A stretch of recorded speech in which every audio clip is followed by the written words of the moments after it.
Hi, Miss Hilda. Can you tell me about yourself? Hello, sir. Good day. I am Mrs. Hilda Patricio Asilo. I am 38 years old. I live currently in General Santos City, Philippines, and I am married. Okay, do you have kids? Yes, sir. I have my 5 sons, ages of 21, 20, 18, 15, and 2 years old.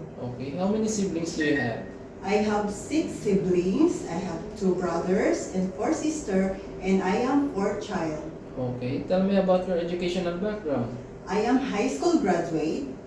Okay, do you have work experience abroad? No, sir, but I have my experience here for 3 years as a house helper from May 2020 to May 2023.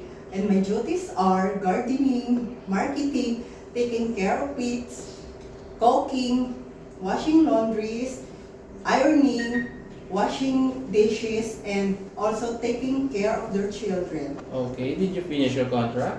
Yes, sir. How would you describe yourself? I describe myself as a loving person and a friendly person, a helping person. Okay, do you have any tattoo? No, sir. Did you undergo to any kind of surgery? Yes, sir. Since when, ma'am? Since October 2023 for my 5th child as a cesarean section. Okay, are you scared of dogs and cats? No, sir. Okay, give me your idea how you can take care of naughty children and children with tantrums.